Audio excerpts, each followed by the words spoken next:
Assalamu alaikum students, my name is Babar Gulab and I am your biology teacher of grade 9th. Today we will explain disorders of gut and in detail we will only explain diarrhea. So let's start our lecture. Students, आज के lecture में हम बात करेंगे disorders of gut. अब गट किसको कहते हैं? गट हम एलिमेंट्री कैनाल या हमारे डाइजेस्टिव सिस्टम को भी कहते हैं। अब हमारे डाइजेस्टिव सिस्टम से रिलेटेड डिसऑर्डर कौन कौन से हैं उनको हम एक्सप्लेन करेंगे और इनमें देखेंगे कि एक्चुअल में इनकी रीजंस कौन सी हैं, फिर इनका ट्रीटमेंट क्या है या प्रिकॉशंस कौन कौन सी हैं। हमारे डाइजेस्टिव सिस्टम को हमने प्रीवियस लेक्चर्स में एक्सप्लेन किया। हमने डाइजेस्टिव सिस्टम के बारे में कहा कि स्टार्ट होता है ओरल कैविटी से एंड एंड्स एट एनस। अब इस पूरे डाइजेस्टिव सिस्टम में डिफरेंट जो हैं वो ऑर्गन्स हैं, लाइक ओरल कैविटी है, pharynx, oesophagus, stomach, small intestine, large intestine. अब इस पूरे के पूरे पैसेज में जो फूड है उसकी ब्रेकडाउन होती है जिसको हम कहते हैं डाइजेशन। फिर उसमें से फूड कंपोनेंट्स को डाइजेस्ट करने के बाद एब्जॉर्ब किया जाता है, the process known as absorption. After that ये जो एब्जॉर्ब किए गए न्यूट्रिएंट्स हैं इनसे फर्दर एनर्जी एक्सट्रैक्ट की जाती है या इन्हीं न्यूट्रिएंट्स को फर्दर यूटिलाइज किया जाता है सेल्स के डिफरेंट स्ट्रक्चर्स की फॉर्मेशन के लिए।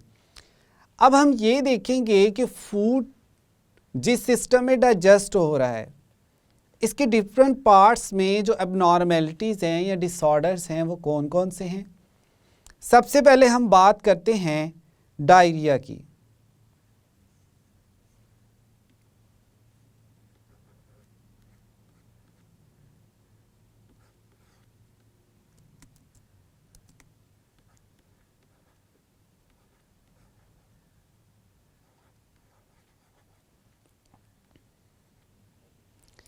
डायरिया एक ऐसी कंडीशन है जिसमें पेशेंट जो है उसकी बॉडी से फ्रीक्वेंट वाटर लॉस होता है।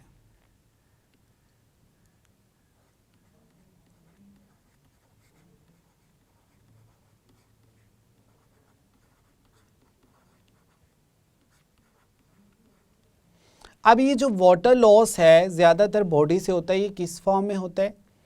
हमने जब बात की थी लार्ज इंटेस्टाइन की, लार्ज इंटेस्टाइन वाले पोर्शन में हमने कहा था कि यहाँ पर मैक्सिमम वाटर की एब्जॉर्प्शन होती है।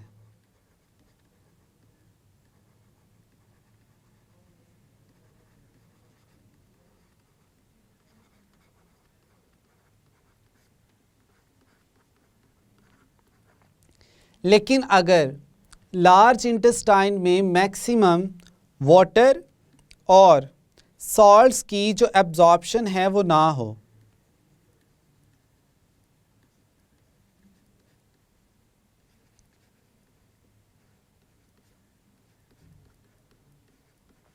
तो इसके रिज़ल्ट में क्या होता है कि जो फीकल मटेरियल होता है वो ज़्यादातर हम कह सकते हैं डाइल्यूटेड होता है और इसी फॉर्म में जो बॉडी है वो उसको रिलीज़ कर देती है।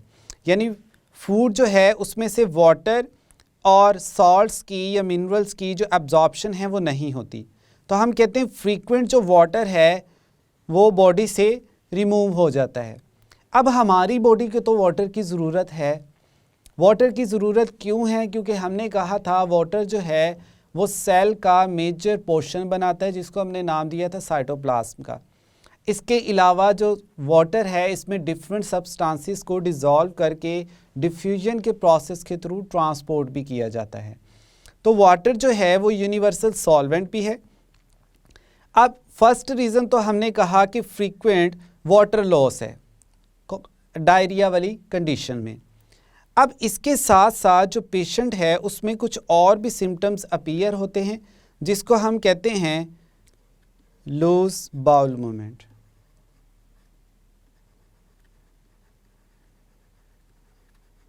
अब ये जो कंडीशन है इसमें क्या होता है, जैसे ही फूड जो है वो स्मॉल इंटेस्टाइन से एब्जॉर्प्शन और डाइजेशन के बाद पहुंचता है लार्ज इंटेस्टाइन में।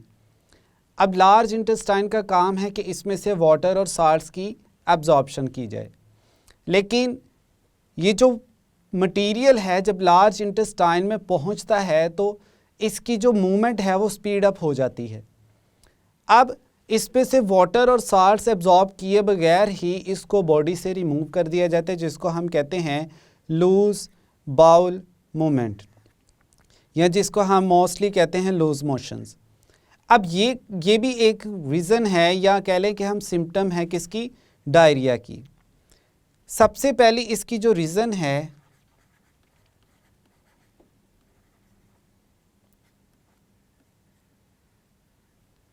वो है impure water.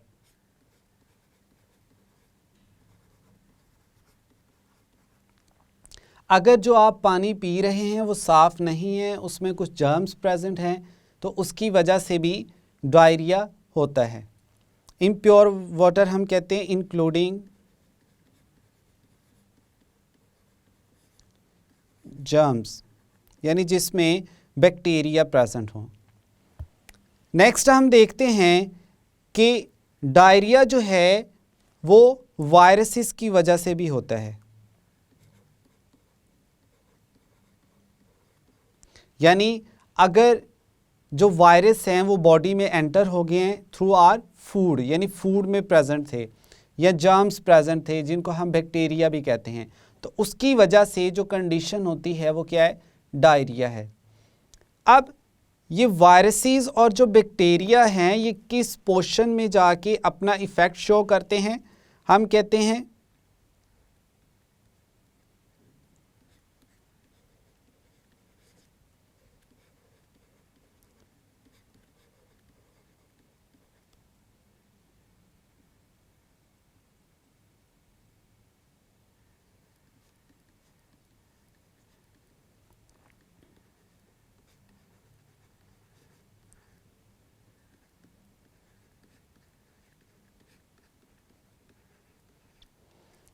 They show their effects in large intestine. अब स्टूडेंट्स यहाँ पर जो मैं आपको पॉइंट बताने जा रहा हूँ बहुत ही इम्पॉर्टेंट है, इसको आपने अच्छे से अंडरस्टैंड करना है। जो जर्म्स हैं, बैक्टीरिया, अगर हम बैक्टीरिया की एग्जांपल लें तो जो बैक्टीरिया हैं दे रिक्वायर एक्वस मीडिया और water moisture for their growth.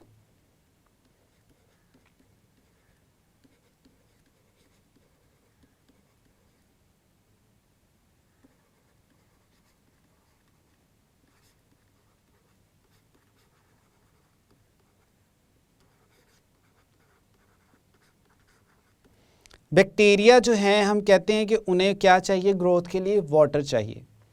अब जो हमारा लार्ज इंटेस्टाइन वाला पोर्शन है, अगर हम यहाँ पर लार्ज इंटेस्टाइन को शो करें,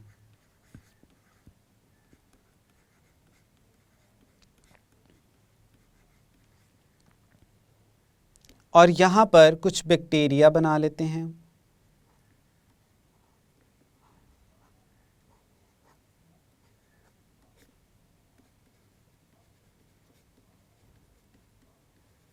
साथ ही साथ हम यहाँ पर रिप्रेजेंट कर लेते हैं वाटर मॉलिक्यूल्स को या वाटर को।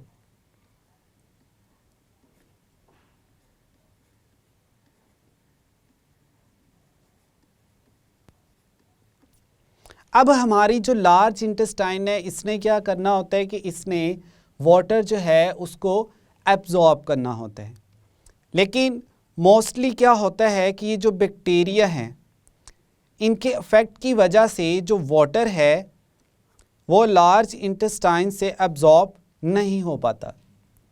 कुछ जो वाटर है वो बैक्टीरिया यूटिलाइज कर लेते हैं और बाकी जो रह जाता है वो लार्ज इंटेस्टाइन में एब्जॉर्प्शन उसकी नहीं होती। इसी वजह से क्या होता है, लूज बाउल मूवमेंट होती है।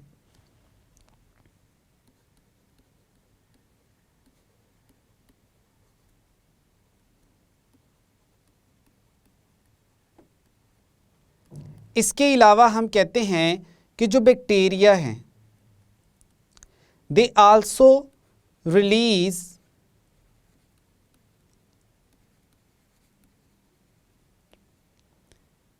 सम टॉक्सिन्स।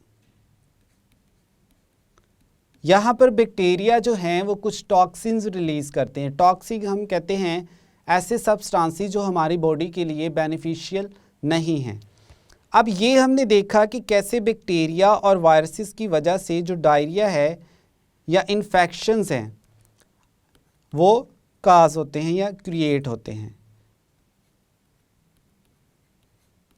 और इन टॉक्सिन्स की वजह से क्या होता है, इन्फेक्शन होता है।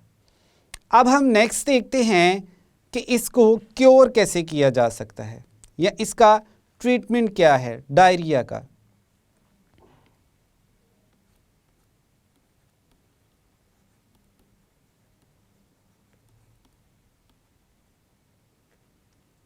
सबसे पहले हम कहते हैं हेल्दी वाटर,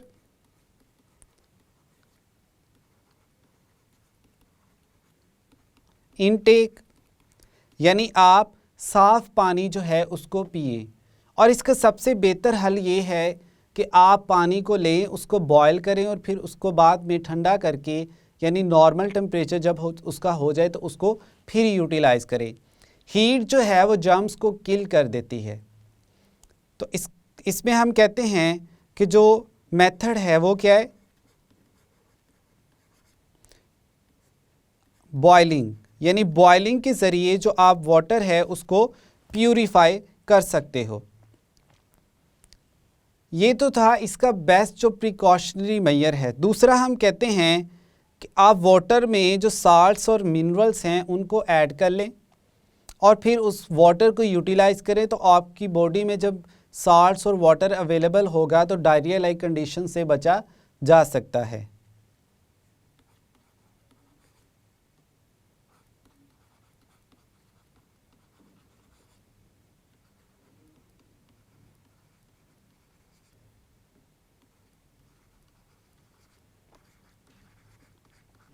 जब डायरिया होता है तो उसमें मोस्टली डॉक्टर्स जो हैं वो रिकमेंड करते हैं कुछ सैशे, और उसका हम मोस्टली जो पाकिस्तान में यूज़ होता है उसका हम कहते हैं ORS। अब इस ORS में होता क्या है, बेसिकली हम कहते हैं it contains minerals, salts etcetera. इसमें सॉल्ट्स और मिनरल्स वगैरह जो हैं वो प्रेजेंट होते हैं। इसीलिए जब आप इसको वाटर में मिक्स करके डिज़ोल्व करके इनटेक करते हो तो आपकी बॉडी में जो रिक्वायर्ड सॉल्ट्स और मिनरल की डेफिशिएंसी हुई होती है उसको इसकी वजह से कंपनसेट किया जा सकता है। नेक्स्ट हम देखते हैं कि जो डायरिया है इसमें सीवियर कंडीशंस भी हो सकती हैं पेशेंट की, या फिर जो पेशेंट है वो नॉर्मली रिकवर भी कर सकता है। अब हम देखते हैं डायरिया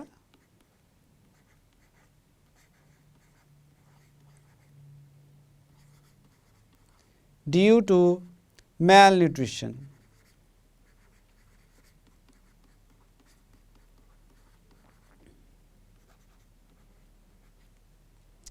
स्टूडेंट्स, हमने मेल न्यूट्रिशन के बारे में कहा था कि जो पर्सन्स जिनमें फूड जो है या फूड कंपोनेंट्स की इनटेक जो है वो या तो बहुत ज़्यादा हो या बहुत ही कम हो जाए, तो ये दोनों कंडीशंस जो हैं ये ह्यूमंस के लिए बेनिफिशियल नहीं हैं, हार्मफुल हैं।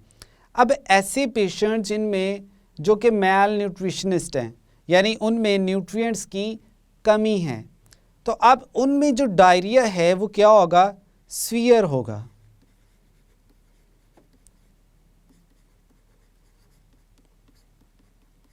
क्योंकि उसकी बॉडी में पहले ही न्यूट्रिएंट्स, मिनरल्स, साल्ट्स और वाटर की जो है वो डेफिशिएंसी है। दूसरा डायरिया हो गया उसे, अब जो है वो बहुत ज़्यादा वाटर लॉस हो गया, साल्ट्स या मिनरल्स लॉस्ट हो रहे हैं बॉडी से, तो इसमें जो कंडीशंस है वो बहुत ही सीवियर हो जाती हैं। नेक्स्ट हम कहते हैं कि वो पर्सन्स जो जिनमें मेल न्यूट्रिशन का फिनोमिना जो है वो नहीं है, यानी उनकी बॉडी में जो न्यूट्रिएंट्स हैं वो प्रॉपर अमाउंट में प्रेजेंट हैं, तो उनके लिए जो बेस्ट रिकमेंडेशन है वो यही है कि वो हेल्दी वाटर जो है वो इनटेक करें, उसकी ड्रिंकिंग करें। और इसके अलावा वाटर में जो है वो ORS के साशे लाइक इस तरह के मटेरियल को डिज़ोल्व करके लें, तो उसकी वजह से जो डायरिया है उससे सॉर्ट आउट किया जा सकता है। अब हम देखते हैं कि डायरिया के ट्रीटमेंट में हमारे पास एंटीबायोटिक्स भी अवेलेबल हैं।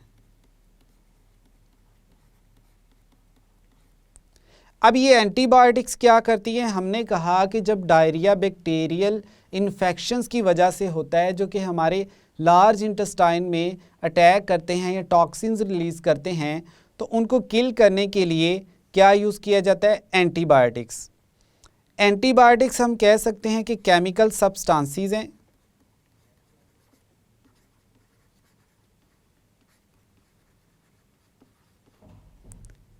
और ये सब्सटेंसेस क्या करते हैं?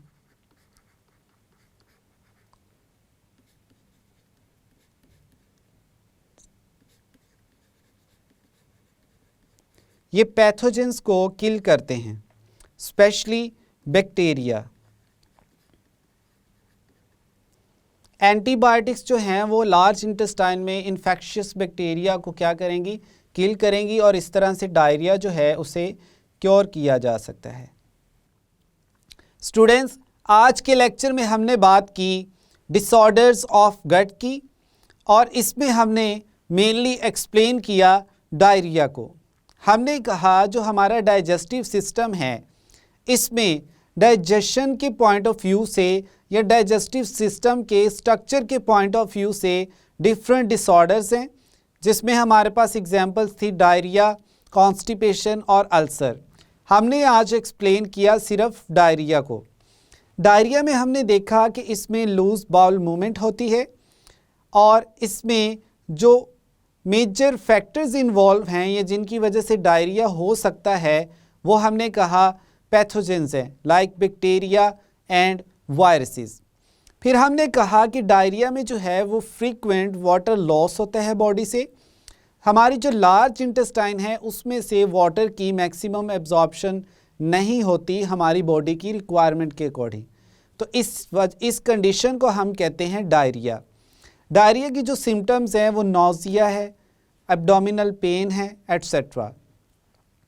अब हम देखते हैं कि डायरिया जो है उसमें उसको क्योर कैसे किया जाता है। तो हम कहते हैं इसके लिए जो बेस्ट वे है वो ये है कि आप साफ़ पानी पिए और साथ ही साथ कुछ साशे लाइक ORS जो है उसमें सॉल्ट्स और मिनरल्स होते हैं वो वाटर में डिज़ोल्व करके वो भी आप पिएं। तो इस तरह से जो डायरिया है इससे बचा जा सकता है। लेकिन वो पीपल जिनको हम कहते हैं कि उनमें मैल न्यूट्रिशन है, न्यूट्रिएंट्स की ऑलरेडी कमी है, तो उनमें जो डायरिया है वो सीवियर कंडीशंस भी अडॉप्ट कर जाता है। डायरिया का ट्रीटमेंट जो है वो यही है कि आप एहतियात बरतें, और दूसरा ये कि वाटर और साल्ट्स कंटेनिंग मटेरियल्स जो हैं उनको ज़्यादा से ज़्यादा इनटेक करें। तो यहाँ तक स्टूडेंट्स था आज का हमारा lecture. I hope now you have a clear idea about the disorders of the gut and specifically about diarrhea. मिलते हैं नेक्स्ट लेक्चर में। अल्लाह हाफिज़।